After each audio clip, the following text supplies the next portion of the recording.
All right, so for today we're going to be going over certain aspects of Arena and what you need to communicate with the other SIG game tools. So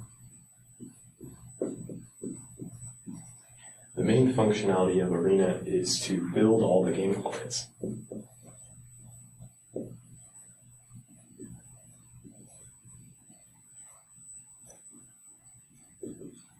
Okay, and that's consisting of interpreting or compiling all the language that we support. I know for sure we support Java, C++, C#, Python, JavaScript,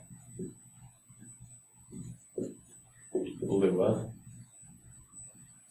and I think that's it as of now. But we should also think about adding support for languages like Rust, D, Go.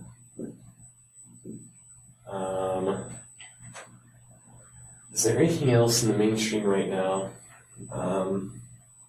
Let's see. So off of Java, you have Scala. I guess you could also do F#.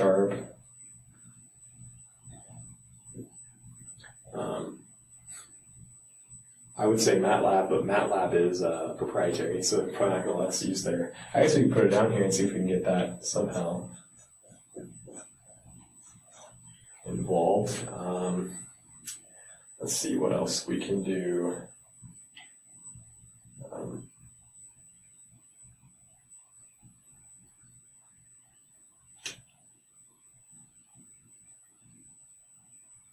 Pascal,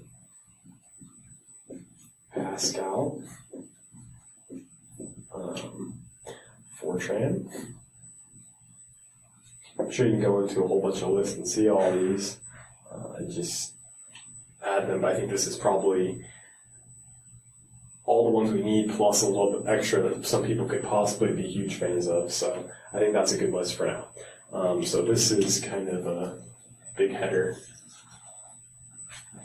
Okay, so potentially these are all issues we can add to the GitHub, is to support each one of these languages and figure out how that's possible to support those languages. Okay.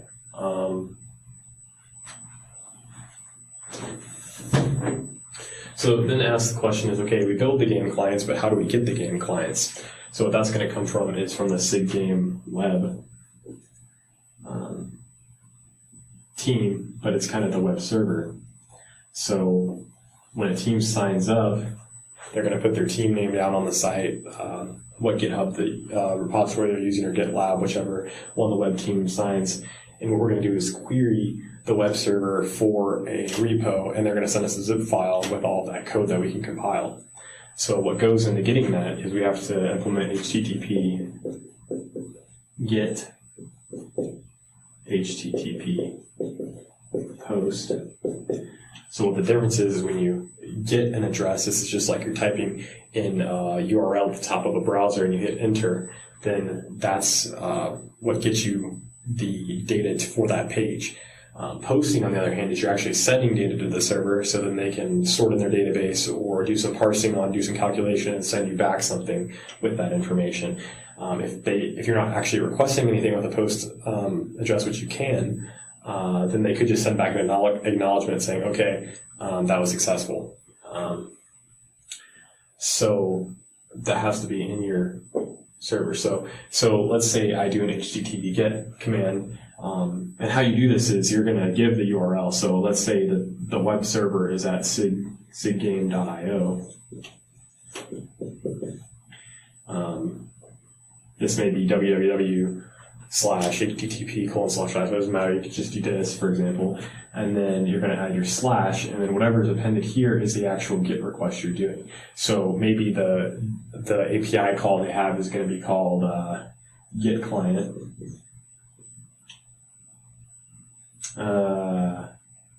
Get _ client maybe. And then you have to send the parameter of the username of the client that you want. So the HTTP request is going to append a parameter called client ID equals, and then some value here. So we'll just say Seth.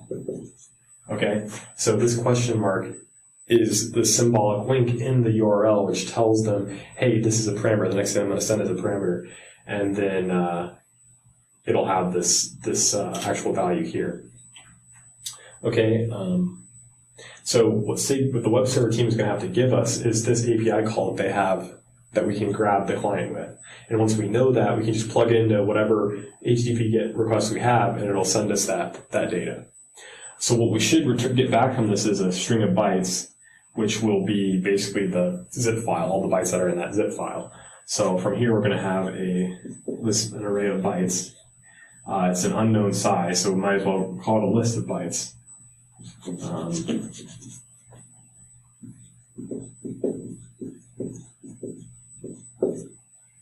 Which is the code for that team. Okay, so now it's up to us to decide, hey, how are we going to make this zip file into something that's compilable? Okay, so I guess there's two different directions we can go with this. Is we can find a way to integrate a compiler into our Arena code. So this is either going to be C# to Java compiler. Something like this Google keyword search.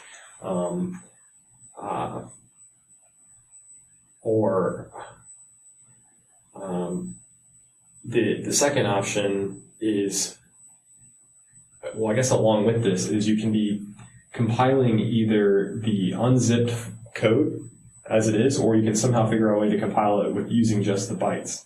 But that's probably going to be even harder. So this can even be after unzipping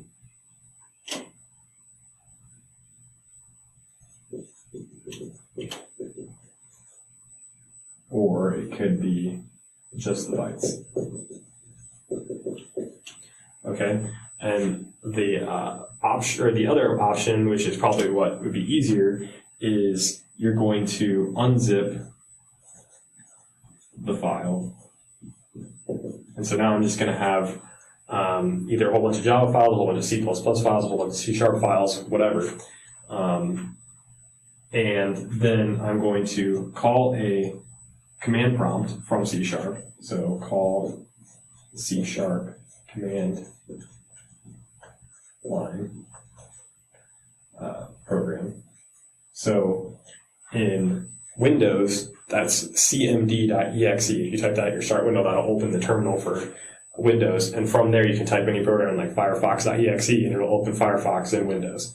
Okay, but in Linux, it's the same thing. Is you're in the terminal. So I'm going to call a terminal session in C#, and I'm going to say, okay, send this command to the terminal.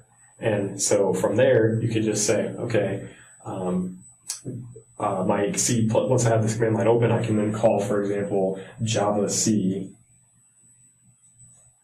files. Okay, and this is going to compile in Java. Okay, it could also, the command could also be just G++ files. So what this is going to have to make us do is we're going to have to install all of the different compilers on whatever machine is running our Arena.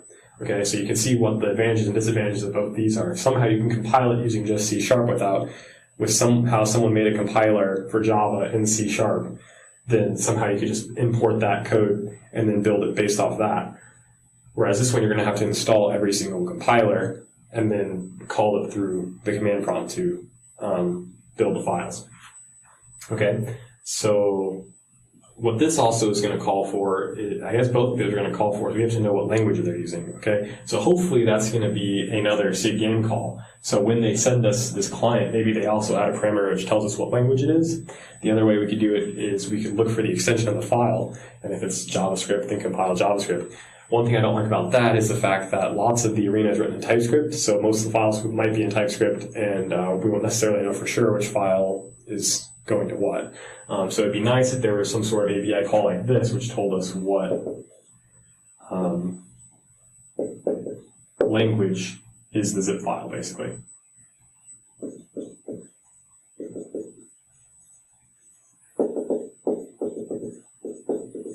Okay? So this also falls under the web category.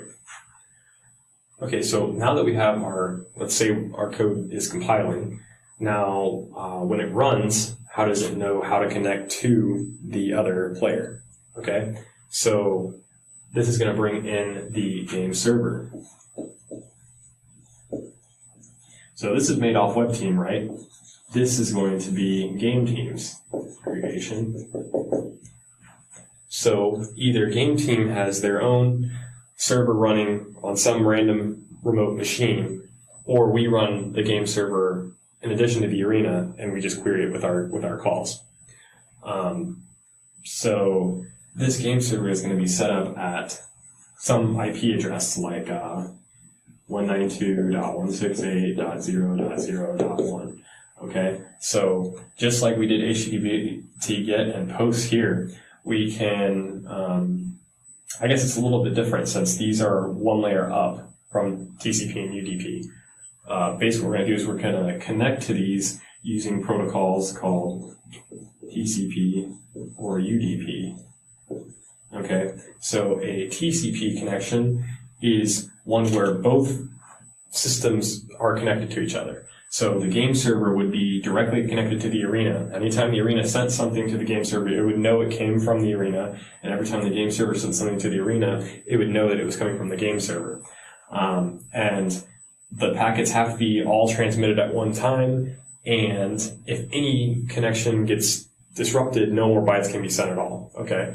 So whereas UDP is basically the game server would be sending data randomly to everyone, and Arena could just happen to be listening for it, and they might pick up on some of the data, but they don't necessarily have to be there. So those are kind of the differences between TCP and UDP. This is usually used for like video streaming, so you don't need to see every single frame that Twitch is sending out to you, right? You only need to see enough, like 60 frames per second, so that it appears on your screen well. So UDP might only pick up a packet every second, or it might only pick up a packet every 2 seconds, or whatever, half a second. That can be based off UDP, whereas TCP, you would have to send every single frame, and the other side would have to pick up every single frame, and if there was any error, then both sides would disconnect at the same time, and it would be bad. So this is more of a reliable connection, but this is there in case. This is for if you have a reliable connection. This is for if you don't really have a reliable connection, but you want to receive as much as you can. Okay, so what would we do? Just think about that for a second. The Arena does need to receive every single byte. If you miss a data point, maybe a player is not going to get their move implemented that they wanted to get implemented. So here I think we're going to have to use TCP. So what this is going to entail is either we or the game is setting up a server. The game server has server in the name, so it's going to be a server. So what we're going to be is a client to the server. We're going to be sending data to the game server, and it's going to basically listen for it and run the game according to what you're sending to it. So this game server will be running at this address. And ideally, every single port you could have a game running on it. So there's a second thing called a port, which is an agreed upon spot on this IP address where you can do communication. So we may tell the game server, okay, we're going to do our game on port 123. Okay, and or I guess this is we could say player 1 is going to be on port 123.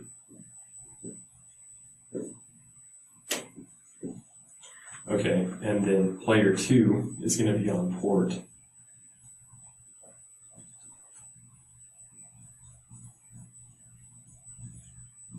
124.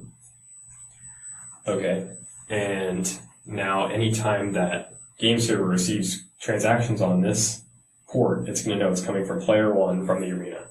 Okay, so it'll then reply and say, okay, this is how the game state is for player 1 now that you finished that. So this is going to make us have to implement TCP in our arena. So far we know that we need to add all the compilers. We need to add HTTP GET and HTTP POST. And we need to add TCP and UDP to our system.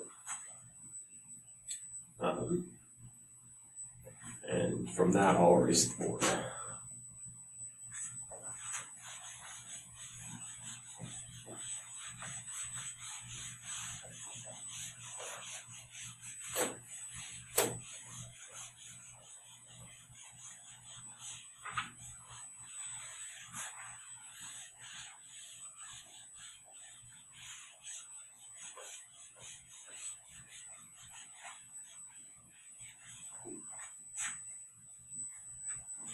Okay, but so how do we decide what to ask the web server for? I.e., say we're running a tournament.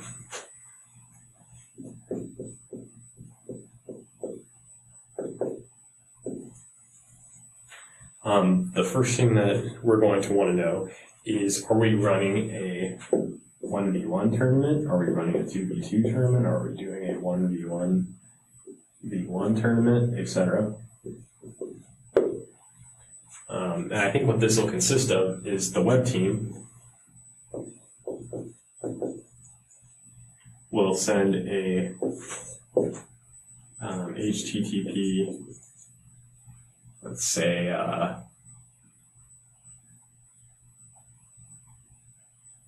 post request, and it'll send us, hey, we're going to do a 1v1 tournament, and there's going to be 35 teams, and then it could send us the name of every single team so that we can get data for each of those teams. So, Team A, Team B, Team C, ... okay? And so, from this, we then take this data and we say, okay, we're going to set up a tournament with this data. Okay? So, now we need to implement a tournament system that will fulfill this criteria, that fulfills these criteria. So this is going to have to go into some research into creating brackets.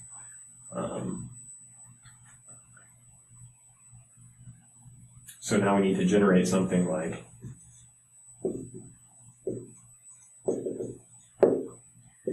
one v1, 2, 1v1, 2, and then 1v1, 2, 1v1, 2, and then these two will play each other, these two play each other, and then the winners play each other, and then you have a winner. Okay, but the problem with this is you're assuming you have 1, 2, 3, 4, 5, 6, 7, 8 players. And he just told us we have 35, which is going to be a weird number to work with, right? So generating these brackets is going to be the interesting task. We'll have to know, maybe along with this Team A, Team B, they're telling you what seed each team is. So Team A might be seed 1. This is seed 2. This is seed 3. So you can factor that into this bracket as well. So that's going to be another task that we need to create. This might be as easy as going on Google and typing in, hey, bracket generator, and then having having some web script that's already exists to do this bracket formulation for you, and somehow you parse that into our own arena. It might be going in and looking at what the algorithms are for creating these and implementing that in the C# code, or it might be I don't know how you would do it, but that would be interesting to think about.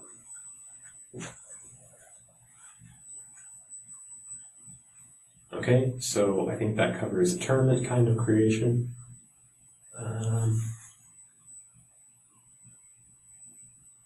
Okay, so once we have all of this, we know who won, we know what place everyone else came in, we can then send, and actually between each game we can send, hey, I guess that's the design constraint is, do we want to send games back every single time they're played or once the whole tournament's finished? And I think the best way to do it would be every game, in case some error happens during one of them, you don't lose all the rest of the data. So between games, you will send, hey, And actually, you might want to send your bracket to the web team as well. So we'll send HTTP post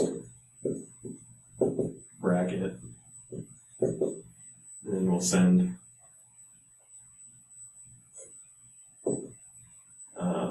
HTTP winner or post winner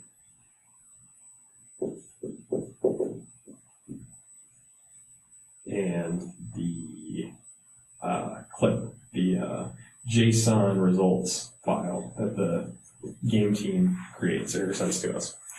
So whenever you have this bracket going on, what you're going to be doing is, just like on the previous page, you're going to be connecting both of these people to those ports on the game server. They're going to play, and then the game server sends your results file back. So basically, you're taking the results file from the game server and sending it to the web server so that they can visualize it or something like that. Okay?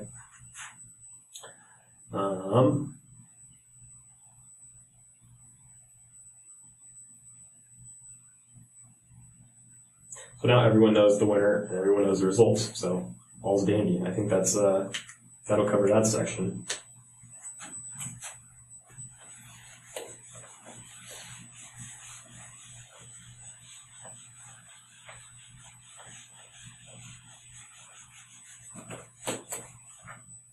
Okay.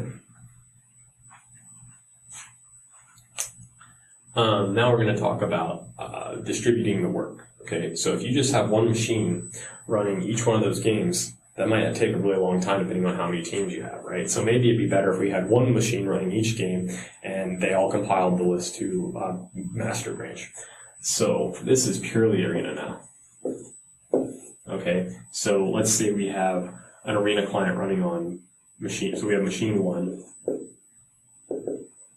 and we have machine 2, we have machine 3, we have machine 4, we have machine 5. Okay, so now let's designate the first machine as a host. Let's designate these as a client, and a client, and a client, and a client. And you can have however many machines you want, okay? And they're all clients. Okay, so the first thing that this will do when you load the Arena is it'll check, hey, is there anyone on address 192.168.0.2 at port 17, okay? And if there's nothing here already, then this machine 1 will know that it's the host. That's how it's designated. So you start this code, right? It's not going to know, hey, am I supposed to be a host or am I supposed to be a client? I have no idea. So you start this code, and the machine 1 will go, check this port. There's nobody on it, so that must mean that I should be on it. So it'll assign itself to this address, and now it's host, okay? So now I start the second Arena, and it says, hey, is there anyone on this port? No? Okay, I must be a client. Okay? So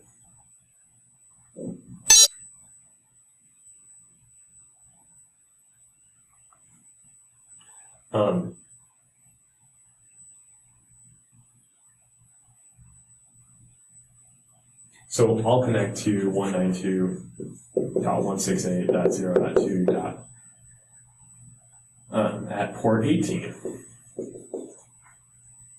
Okay, and then I will request a game from this machine 1. Request game. And then this host branch will send it, hey, play this game. And then it will handle going to the game server and doing the match and getting results and sending it back to the host. And the host will be the one that finally sends it back to the web team. Okay, and so this does the same thing, but it'll be on port 19. And this one will be on port 20.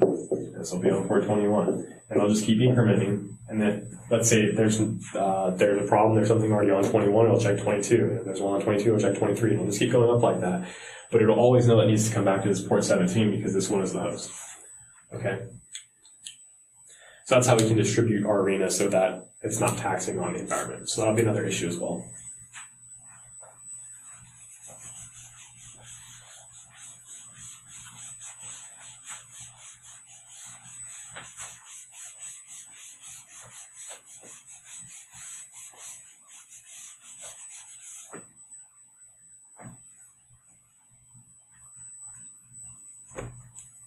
So the last goal that I have for Arena is maybe you want to view a live game.